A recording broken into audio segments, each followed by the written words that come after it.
이제 말씀을 전합니다. 말씀을 전하기에 앞서서 먼저 예배에 함께하는 우리 성도님들 한 사람 한 사람을 제가 축복합니다.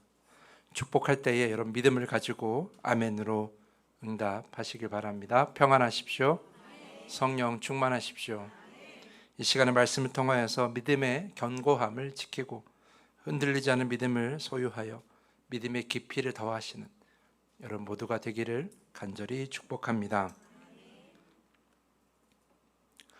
봄, 여름, 가을, 겨울 우리에게 4계절이 있는데요. 그 4계절 중에서 신앙생활하기 가장 어려운 계절이 언제일까 이렇게 생각해 보면 아마 여름일 것 같습니다. 물론 여름 휴가철이라서 그런 것은 아닙니다. 적당한 쉼은 오히려 신앙생활에 도움이 되죠. 우리 더함교회가 안식주간을 1년에 4번 갖는 것도 그 이유입니다. 여름 휴가 때문에 여름이 신앙생활하기 어려운 것이 아니라 여름은 날씨 때문에 어렵습니다. 더워서 열대야가 있는 밤이면 잠을 설치게 되고 또 좋은 체력을 늘 건강을 유지하기가 어렵습니다. 좋은 컨디션으로 좋은 건강으로 아침 일찍 일어나 말씀이나 또는 기도의 자리에 나아가는 것도 사실 쉽지가 않습니다. 또한 건강이 약해지고 체력이 부족하면 또 교회 일에 열심을 내기가 어렵죠. 평소 하던 헌신이 줄어들게 되고 그만큼 신앙생활의 비중도 평소보다 다 줄어들게 됩니다. 그리고 육체가 힘들면 또 평소 하던 일도 어려움을 겪게 되죠. 그 어려움이 신앙생활을 또 어렵게 하는 이유가 되기도 합니다. 또한 육체가 지치면 마음도 지치기가 쉽습니다. 평소 별일 아니라 여기던 일들이 매우 어렵게 다가오게 되고요. 그러면 긍정적으로 바라보던 일들이 또 비관적으로 보이게 되면서 우리의 신앙생활에 여러 가지 방해가 되기도 합니다. 이것은 누구나 다 겪을 수 있는 일이에요. 믿음이 약해서 그런 것이 아니라 누구나 다 겪을 수 있는 그런 일. 저도 여름에는 쉽지 않은 그런 신앙생활을 하게 되죠. 하지만 우리 더함교회 성도님들은 전혀 상관이 없는 것 같아요. 제가 보니까 다들 그 열정이 이 뜨거운 여름을 더 넘어서는 것 같습니다.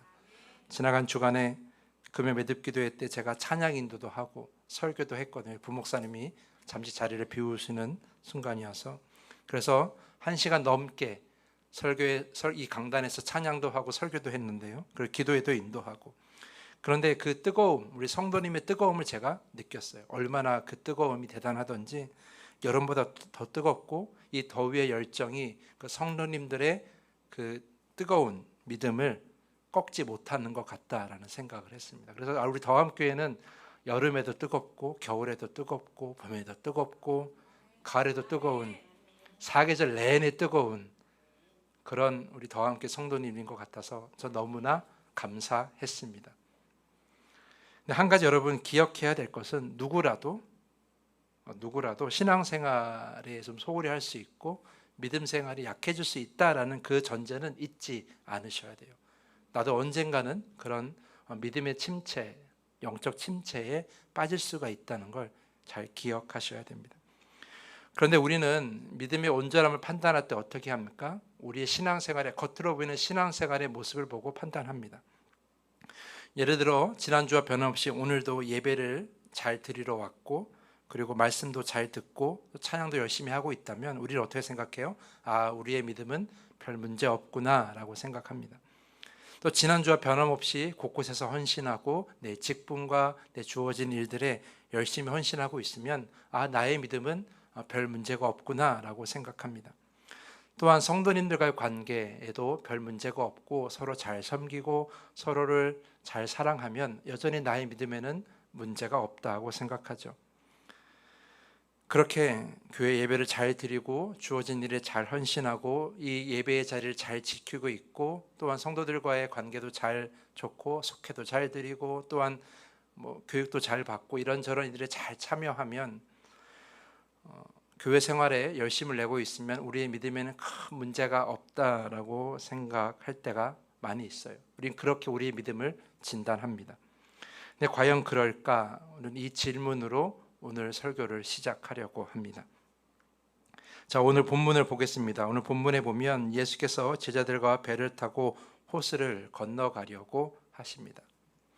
여기서 한 가지 여러분에게 질문 드립니다. 이 호수의 이름은 무엇일까요? 1번 갈릴리 호수, 2번 게네사렛 호수, 3번 디베랴 호수. 일부 예배 들으신 분들은 조용히 계시고요. 이 호수의 이름은 무엇일까요? 1번 갈릴리 호수, 2번 게네사렛 호수, 3번 디베랴 호수. 3개밖에 보기가 안 되니까 33%의 확률을 가지고 한번 말씀해 보십시오. 몇 번일까요? 3번 디베랴 호수 나왔습니다. 또 다른 대답 없으십니까? 네, 정답을 말씀드리죠. 정답은 모두가 다 정답입니다. 이 호수는 갈릴리 호수라고 부르기도 하고요, 게네사렛 호수라고 불리기도 하고요, 디베랴 호수라고 불리기도 합니다. 이 호수 앞에는 게네사렛이라는 넓은 평원이 있어서 게네사렛 호수라고 불리기도 해요. 그러면 누가복음에서 오늘 본문에서는 뭐라고 불렸는가? 그건 별로 중요하지 않아요. 중요한 건 누가복음 5장에서는 게네사렛 호수라고 부르기는 해요. 근데 그 호수의 이름은 별로 중요하지 않습니다. 예수와 제자들이 호수를 건너가려고 했다는 것이 중요하죠. 그런데 이 호수가 해수면보다 210m가 낮아요. 그래서 날씨가 변동이 굉장히 심해요. 뿐만 아니라 주변에는 산지로 둘러싸여 있습니다. 그래가지고 한번 바람이 불면 강한 동풍이 불게 되죠. 그래서 배가 위험할 때가 많이 있습니다. 오늘 본문에서도 예수와 제자들이 그 돌풍을, 그 강한 바람을 만나게 된 거예요. 바람은 물결을 높이 만들고 높아진 물결이 배 안으로 물을 쏟아내게 되죠. 그렇게 들어온 물은 배를 채우게 되고 배는 어떻게 돼요? 침몰의 위기를 맞이하게 됩니다. 흥미로운 것은 이 상황에 예수께서 주무시고 계셨다는 것이죠. 어떻게 이런 상황에 잠이 오셨는지는 우리가 알 수 없어요. 제자들은 이 위기 가운데서 예수를 찾고 예수를 깨웁니다. 그러면서 다급하게 이렇게 말을 하죠. 주여, 주여, 우리가 죽겠나이다. 예수께서는 제자들의 그 소리에 깨어나십니다. 그리고 잠을 깨셔서 바람과 성난 물결을 꾸짖으셨다고 성경에 기록하고 있습니다. 바람과 물결을 어떻게 꾸짖으셨는지는 우리가 명확하게 알 수는 없어요. 중요한 것은 명령하듯 그렇게 꾸짖었다라는 거예요. 그러자 그 결과 바람이 사라지고 물결이 잠잠해진 겁니다. 그리고 예수님께서는 제자들을 보시고 이렇게 말씀하십니다.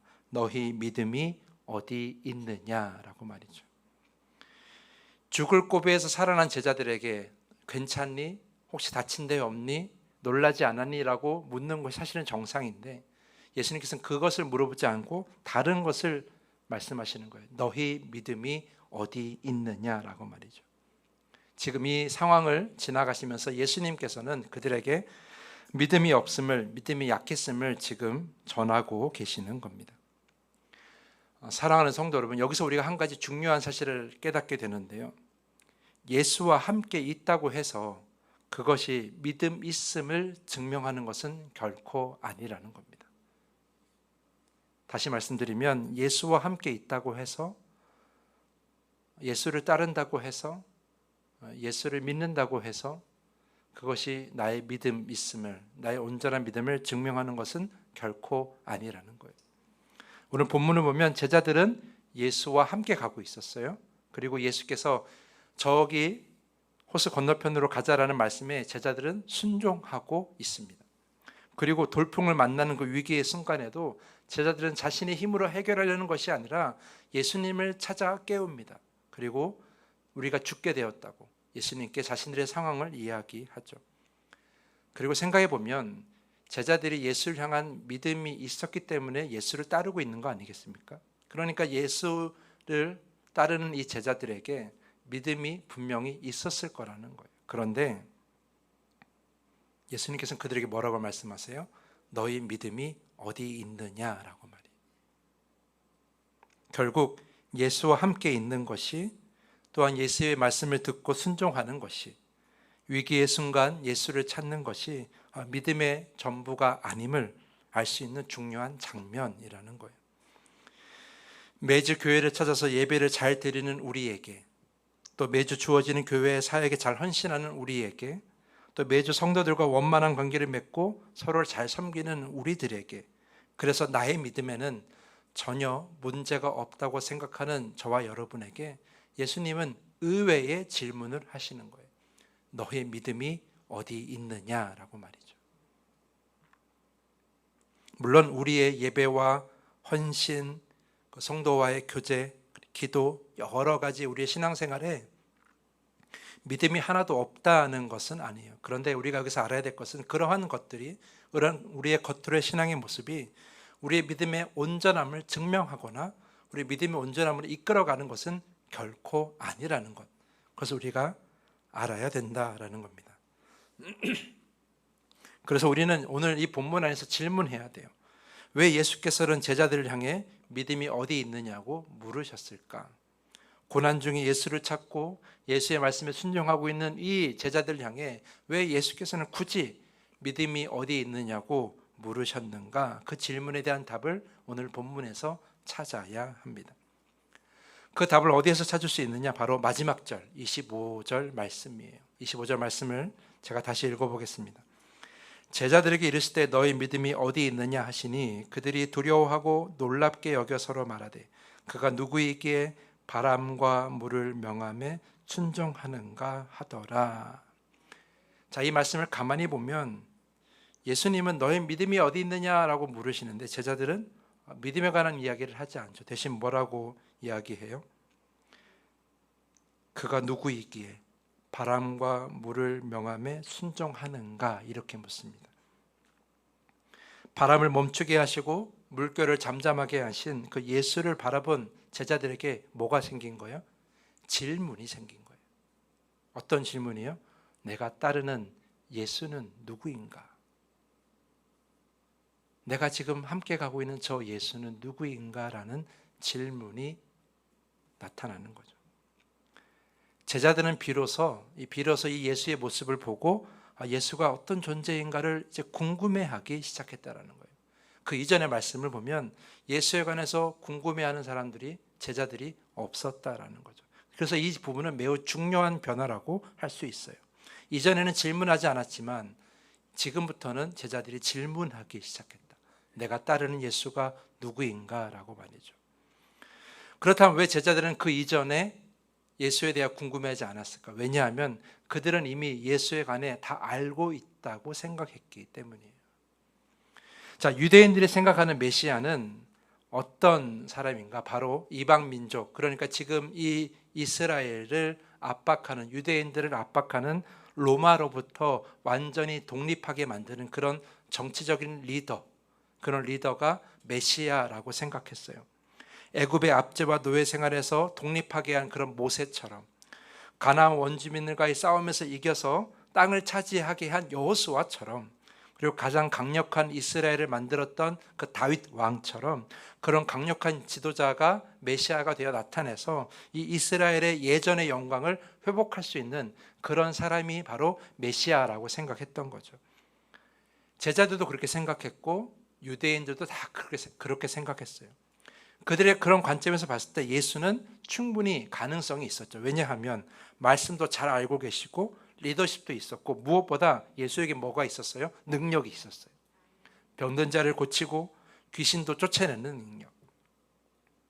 그런 능력이 있다 보니까 예수가 가진 능력이라면, 저런 능력을 가진 예수 그리스도라면, 예수라면 이스라엘을 가장 강력한 나라로 만드는 그런 메시아가 될 수 있을 것이다 라고 생각했던 거예요. 그래서 제자들은 예수에 관해 궁금해하지 않았어요. 왜냐하면 자신들이 원하는 예수의 모습은 정해져 있었기 때문이죠. 그런 예수의 모습으로 되어 간다고 그들은 생각했던 거예요. 그래서 질문하지 않고 궁금해하지 않았어요. 자신들의 판단을 믿고 자신이 원하는 세상을 만들어가는 그런 메시아의 상을 가지고 그가 바로 저 사람이다라고 생각하고 따르고 있었을 뿐이라는 거죠. 그러니까 궁금할 것이 하나도 없는 거죠. 하지만 오늘은 예수께서 전혀 다른 모습을 보여주시는 거죠. 바람과 파도가 무엇입니까? 바로 하나님께서 만든 피조물들이잖아요. 사람이 다스릴 수 없는 그런 자연이잖아요. 그런 바람과 파도를 향해 그저 마술을 부리는 것이 아니라 꾸짖으시고 명하시고 잠잠하게 하는 그런 예수의 모습을 제자들이 보게 된 거예요. 그러자 그들이 놀랬을 뿐만 아니라 어떻게 돼요? 두려워했다라고 오늘 본문 25절 말씀에 기록되어 있어요. 단지 그냥 그런 능력을 보이시는 예수가 놀란 것이 아니라 매우 두려워한 거예요. 마치 하나님을 앞에 두고 만나는 것처럼. 그러니까 그들에게 예수가 다시 보이기 시작한 거죠. 그저 이스라엘을 강하게 만드는, 그래서 주님께서 보내시는 그런 강한 리더십의 사람이 아니라 어쩌면 저분은 하나님의 아들일 수도 있겠구나, 저분은 하나님의 그 자체일 수도 있겠구나, 그런 생각을 하기 시작하는 거예요.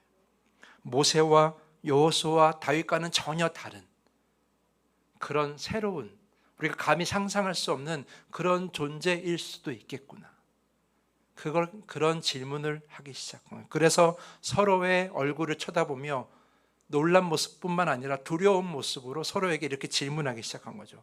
예수는 누구인가라고 말이죠. 중요한 것은 너희의 믿음이 어디 있느냐라는 이 질문 다음에 이러한 제자들의 모습이 보였다라는 거예요. 여러분, 결국 믿음이 있고 믿음이 온전한 믿음이 되기 위해서는 우리에게 필요한 것은 무엇이에요? 내가 아는 것이 전부라는 생각을 버리고 그 위에 뭘 더해야 돼요? 질문을 더해야 되는 거예요. 내 믿음과 삶에 질문이 있을 때 그 믿음이 더욱더 온전하게 갈 수 있다는 것이죠. 여러분이 잘 아는 이야기를 하나 해드릴게요. 옛날에 앞을 볼 수 없는 이들이 모여 살고 있었어요. 그들이 대화를 하다가 코끼리라는 동물이 궁금해졌어요. 한 번도 본 적이 없는 코끼리 어떻게 생겼을까? 그래서 결국 그들이 힘을 모아서 직접 코끼리를 만져보기로 합니다. 그래서 코끼리 앞에 가서 첫 번째 사람이 코끼리의 다리를 만져보고는 이렇게 얘기했어요. 아, 코끼리는 기둥처럼 생겼군, 이라고 이렇게 말했어요. 그래서 두 번째 사람은 코끼리의 코를 만져보고 이렇게 얘기했어요. 아니야, 코끼리는 뱀처럼 길고 부드럽게 생겼어, 라고 이렇게 말을 한 거예요. 세 번째 사람은 코끼리의 그 상아를 만지고 나서 이렇게 얘기했어요. 너희들은 다 틀렸어. 코끼리는 단단한 뿔처럼 뾰족해라고 이렇게 얘기했어요. 네 번째 사람은 코끼리의 귀를 만지고서는 아니야, 코끼리는 부채처럼 넓고 납작하게 생겼어, 라고 이렇게 말을 했어요. 다섯 번째 사람은 코끼리의 배를 만져보고 이렇게 얘기했다고요. 코끼리는 넓은 벽처럼 생겼어, 라고 말이죠. 그들은 각자 자신이 만져본 것, 자신의 경험, 자신의 생각 안에서만 코끼리를 정의하고 있었다라는 거죠. 자신의 경험과 생각이 그게 전부라는 생각에 그 생각 위에 질문을 더하지를 않는 거예요. 만약에 정말 코끼리가 기둥처럼 생겼을까? 정말 코끼리가 뱀처럼 생겼을까? 정말 코끼리가 단단한 뿔처럼 생겼을까? 정말 코끼리가 부채처럼 생겼을까? 정말 코끼리가 넓은 벽처럼 생겼을까? 이런 질문을 한 번이라도 던졌다면, 내가 아는 것에서 더 나아가길 원했다면 그들은 아마 다른 부분을 만져보고 진짜 코끼리의 모습을 알았을지도 몰라요. 하지만 그들이 그러한 모습으로 나아가지 못한 것은, 그것을 알지 못한 것은 왜 그래요? 질문을 하지 않았기 때문이에요. 사랑하는 성도 여러분, 온전한 믿음은 내가 아는 예수를 믿고 내가 아는 예수를 따르고 내가 아는 예수를 예배하고 내가 아는 예수를 위해 헌신하는 것만으로는 온전히 이루어질 수가 없습니다. 왜냐하면 내가 믿는 예수, 내가 아는 하나님이 그게 전부가 아닐 수 있기 때문이에요. 아니, 전부가 아닐 가능성이 더 높아요. 우리가 어떻게 하나님을 다 알겠으며 우리가 어떻게 예수 그리스도를 온전히 다 만났다고 할 수 있겠습니까? 그런데 우리는 그것이 전부라고 생각하고 이것을 믿는 믿음이 믿음의 전부라고 생각해요. 코끼리를 잘못 아는 것과 다를 것이 없는 거예요. 그렇기 때문에 우리의 믿음이 온전할 수가 없는 거예요. 오늘 본문에서처럼 자신들이 아는 예수가 전부라고 생각했던 그런 제자들에게 예수님이 말씀하셨잖아요. 너희 믿음이 어디 있느냐라고 말이죠. 내가 아는 것이 전부라고, 내가 아는 예수가 전부라고, 내가 아는 하나님이 전부라고, 내가 알고 있는 이 신앙생활이 전부라고 생각하는 우리들에게도 주님은 똑같이 질문하고 계신다라는 거예요. 너희 믿음이 어디 있느냐라고 말이죠. 그래서 우리가 우리의 믿음의 온전함을 위해서 우리가 가져야 할 태도는 무엇입니까? 바로 신앙 가운데, 믿음 가운데 온전한 질문을 갖는 거예요. 내가 아는 것이 전부라는 생각을 버리고 내가 경험한 것이 전부라는 생각을 버리고 필요한 질문을 하나님께 드려야 하는 것이죠. 예수님은 누구십니까? 하나님은 어떤 존재이십니까? 구원이란 무엇입니까? 복음이란 무엇입니까? 성도란 무엇입니까? 교회란 무엇입니까? 기도란 무엇입니까? 헌신이란 무엇입니까? 이러한 질문들이 우리 안에 자꾸 솟아나야 한다는 거예요. 그러한 질문들을 가지고 주님 안에서 답을 찾아갈 때 우리가 아는 하나님이 더 깊어지는 하나님이 되고 우리가 아는 예수님도 새로운 예수님이 되고 그러면서 우리의 믿음은 더 깊어지게 되는 것이죠.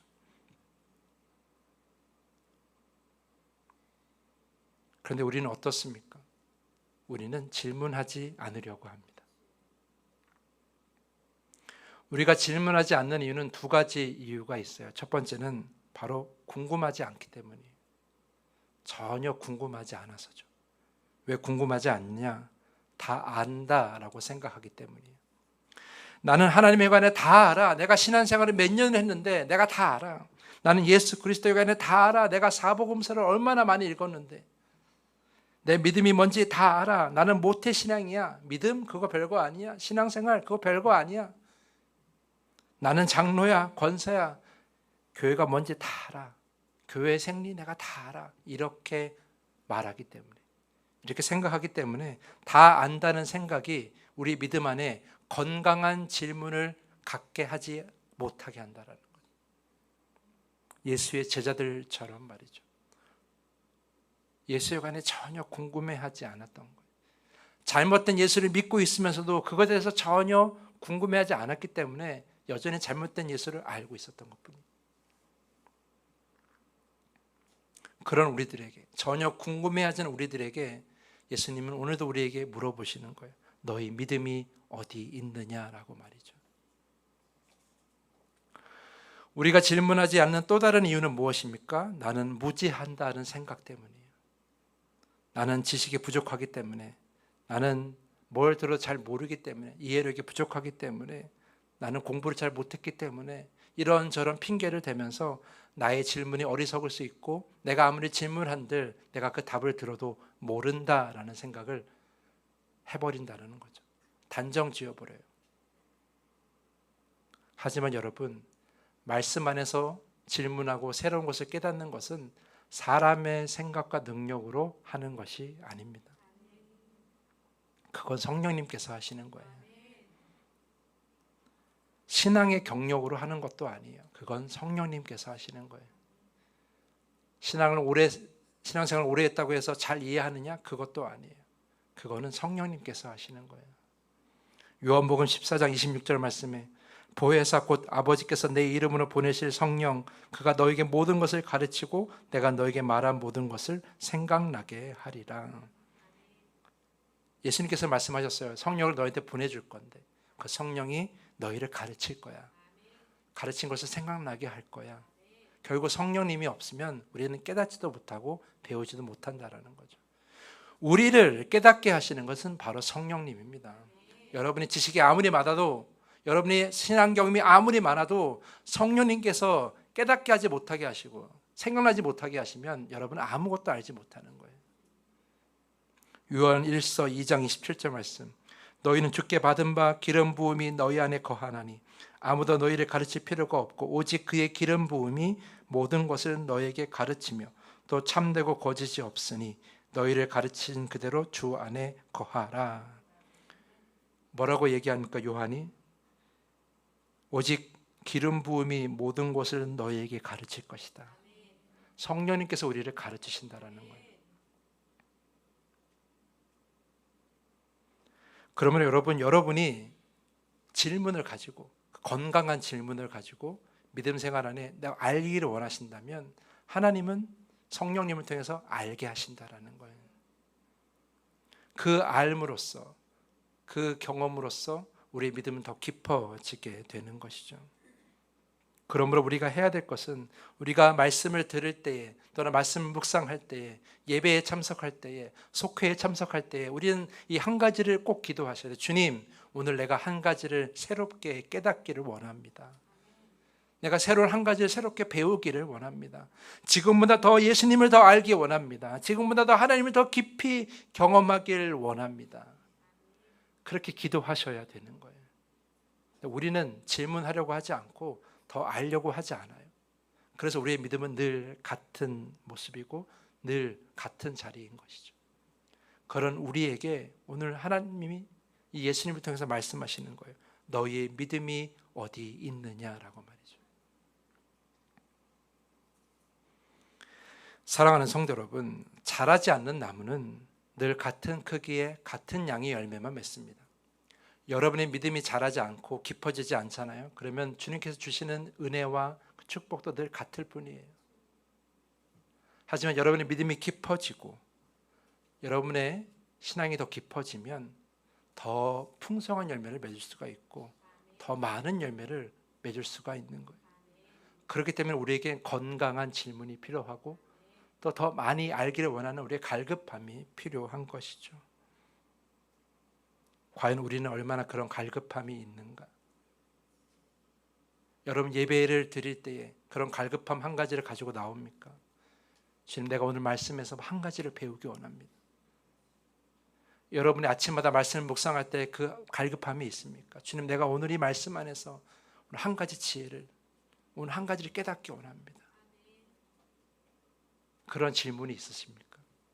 여러분이 속회 예배를 갈 때, 속회 모임을 할 때 내가 오늘 말씀 안에서 정말 말씀 하나를 꼭 내가 깨닫기 원합니다라고 기도하십니까? 그런 기도가 없으면 가르치는 자나 배우는 자나 아무것도 깨닫지 못해요. 그러나 기도하는 자에게는 주님께서 하나라도 깨닫게 하신다라는 거예요.